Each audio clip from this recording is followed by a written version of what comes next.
조영섭의 잊을 수 없는 순간과 선수들. 억세게 운 좋은 사나이 안영수의 LA 올림픽. 잊혀질만 하면 가끔씩 연락을 주고받고 불현듯 생각이 나면 한 번씩 얼굴을 마주하는 불원불근 관계를 유지하는 필자의 40년지기가 있다. 주인공은 1984년 LA 올림픽 복싱 웰터급에서 은메달을 획득한 안영수다. 안영수와 필자는 1983년 7월 제3회 세계 청소년대회 대표로 뽑혀 함께 합숙훈련을 하면서 인연을 맺게 됐다. 안영수는 1964년 2월 서울에서 6남매 중 장남으로 태어났다. 그가 복싱을 시작한 것은 태릉중학교 2학년 때인 1978년. 같은 또래의 친구들보다 체격이 크고 힘이 셌던 안영수가 아파트 철거 현장에서 심심풀이로 해머를 휘두르본 것이 계기가 되었다. 그 모습을 지켜보던 동네 청년들이 권투를 해보라고 적극 권유, 집 근처에서 노병엽 관장이 운영하는 상원체육관을 찾게 된 것이다. 운동을 시작한 후 곧바로 천부적인 자질을 드러냈다.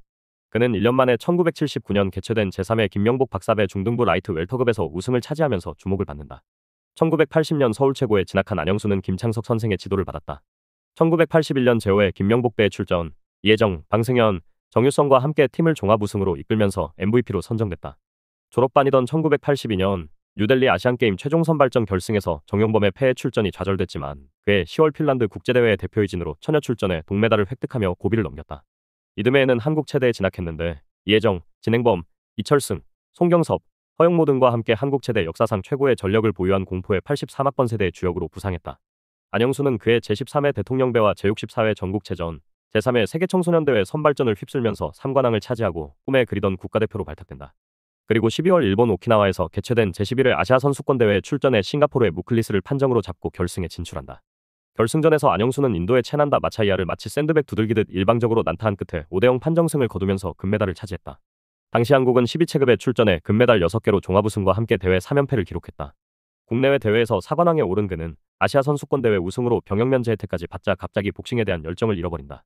상업에 종사하던 부친의 도움으로 경제적으로 큰 어려움 없이 지내던 19세 소년 안영수에게는 더 이상 목표가 없는 듯했다. 한국 체대 2학년이던 1984년 4월 LA 올림픽 선발전이 열렸지만 안영수는 올림픽 대회 자체에 출전하고 싶은 마음이 전혀 없었다. 결국 그가 내린 결론은 자해를 저질러 올림픽 선발전에 불참하는 것이었다. 그리고 곧바로 실행에 옮겼다. 그는 선수촌 합숙소 계단을 밟으며 뚜벅뚜벅 옥상으로 걸어 올라갔다. 그리고 계단에서 힘껏 뛰어내렸다. 발목 골절상을 입고 올림픽에 출전하지 않기 위해서였다. 여러 차례 시도 끝에 계획대로 골절상을 입자 스포츠과학연구소와 세브란스 병원 외과 측에서는 완치될 수 없다는 결론을 내린다. 마침내 안영수는 거사에 성공에 퇴촌할 수 있게 됐다. 그러나 처음 그에게 복싱을 가르쳤던 스승 노병엽 관장의 간절한 설득으로 마음을 고쳐먹은 안영수는 침술 치료를 받으면서 상태가 호전됐다. 그리고 게으른 천재복서 안영수는 올림픽 선발전에 억지로 중량을 맞춰 출전한다. 다른 사람들에겐 절실했던 출전 기회였지만 그는 큰 의욕 없이 출전하는 것이었다. 선발전 준결승전에서 만난 상대는 1983년 로마 월드컵에 국가대표로 출전한 이성목이었다. 세계 프로복싱 헤비급 챔피언 조 프레이저처럼 터프한 복싱을 펼치는 선수였다. 그러나 안영수는 회심의 라이트 일격을 명중 단 55초 만에 RSC 승으로 결승에 진출한다. 결승전 상대는 서울 최고 2년 선배이자 2년 전 뉴델리 아시안게임 선발전에서 그를 꺾었던 웰터급 지존 정용범이었다. 복수열전이 된 결승전에서 안영수는 넘을 수 없는 견고한 벽인 정용범과 맞대결을 펼쳤다. 복싱의 의욕을 잃고 스스로 부상을 당한 사람이라고는 믿을 수 없을 정도로 그는 신들린 복서처럼 좌우 연타로 맹공하면서 압박한 끝에 예상을 깨고 5대0 판정승을 거두고 출전권을 획득한다. 그해 7월 29일 상호 미국 LA 메모리얼 콜로시엄 성화대의 성화가 점화되면서 23번째 올림픽에 막이 오른다. 이때 미국의 유명한 스포츠 주간지 스포츠 일러스트레이티드는 한국 선수단 가운데 미들급의 신준섭을 금메달 후보로 올려놓고 김광선, 전칠성, 김동길, 문성길 등을 은메달리스트 대상으로 꼽았다. 안영수의 이름은 없었다. 그러나 안영수에게는 운이 따르고 있었다. 그의 1회전 상대는 수단 선수였는데 1회전을 통과하면 2회전에서 제2의 레너드로 불리는 미국의 마크 브릴랜드와 대전이 잡혀 있었다. 1회전에서 안영수는 약체인 수단 선수에게 5대0 판정승을 거둔다. 2회전에서 안영수와 상대할 미국의 마크 브릴랜드는 13살의 복싱에 입문, 4년 연속 뉴욕 골든글러브상을 수상하면서 아마전적 110전 109승 1패를 기록한 거물급 복서였다. 하지만 브릴랜드와 대결을 앞두고 네팔 선수의 실격으로 재추첨이 이뤄지면서 대진표가 온통 뒤바뀌게 된다. 그 바람에 안영수는 브릴랜드가 아닌 다른 조에 편성되는 행운을 얻게 된다. 좀 더 자세히 설명하면 네팔 선수가 부전승으로 올라온 푸에르토리코 선수와 맞대결하게 되었지만 네팔 선수가 개체량에 실패하면서 푸에르토리코 선수는 2회 연속 부전승을 거두게 됐다. 하지만 국제복싱연맹은 규정 7조에 의거 2연속 부전승을 인정하지 않아 결국 재추첨을 통해 안영수는 최강 브릴랜드를 극적으로 피한 것이다. 더 운이 좋았던 것은 브릴랜드가 속한 A조의 복싱 강국인 캐나다의 웨인 고인, 푸에르토리코의 레이에스, 루마니아의 게나로, 이태리의 브로노 등 강적들이 모두 집결해 있었지만 안영수가 속한 B조엔 상대적으로 전력이 약한 선수들이 편성되어 있었다. 안영수는 16강전에서 별다른 특징이 없는 튀르키예의 온소이를, 8강전에 스웨덴의 코스켈라를 5대0 판정으로 이기고 동메달을 확보한다. 바로 이날 벤텀급 8강전에서는 문성길이 도미니카의 놀라스코와 대결하다가 상대의 버팅으로 왼쪽 눈이 찢어져 1회 2분 49초 만에 통안의 RSC로 패해 안영수와 대조를 이뤘다.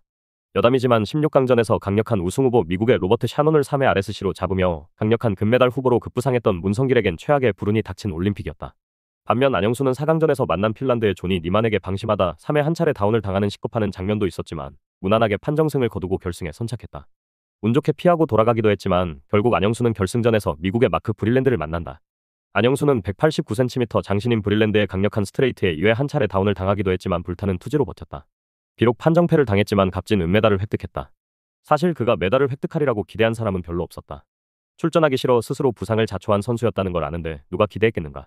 국내 복싱 전문가들도 메달이 나올 체급은 라이트급 이하의 김광선, 허영모, 문성길 등 경량급뿐이라고 평가했었던 만큼 웰터급에서 안영수가 1군 쾌거는 한국 복싱계의 보너스였다. 대진운이 억세게 좋았던 안영수가 기회를 놓치지 않았고 자신의 실력을 10분 발휘하며 하나씩 상대를 제압해 국위선양을 이뤘다. 귀국하자 김승현 한국화약회장이 3천만 원의 포상금을, 정주영 현대건설 회장이 2천만 원, 전두환 대통령이 1천만 원을 각각 지급했다. 그는 각계각층에서 7천만 원이 넘는 금액을 수령하게 된다. 억세게 좋았던 운이 현금으로 변하는 순간이었다. 당시 7천만 원은 서울 압구정동 현대아파트 35평을 살 수 있을 만큼 큰 금액이었다. 약관 20살의 청년 안영수에게 인생 최대의 잭팟이 일순간에 터지는 장면이었다. 국민훈장 맹호장까지 받은 안영수는 곧바로 복싱을 접어버린다. 더 미련이 없었다. 대학 졸업 후 안영수는 금화공고, 석관고, 서울 최고에서 지도자로 역량을 보이다가 일본에 건너가 사업가로 변신했다. 그리고 지금으로부터 10년 전에 국내에 정착해 당구장을 운영했다. 4년 전에는 필자의 요청을 받은 안영수는 필자가 운영하는 체육관을 방문해 LA올림픽에 동반 출전한 문성길과 조우의 LA올림픽의 숨은 비화를 주제로 담화를 나누기도 했다. 현재는 서울 동대문구에서 자영업을 하면서 생활하고 있다. LA올림픽에서 은메달을 획득한 안영수에게 또 다른 행운이 함께하길 기대한다. 더 칼럼니스트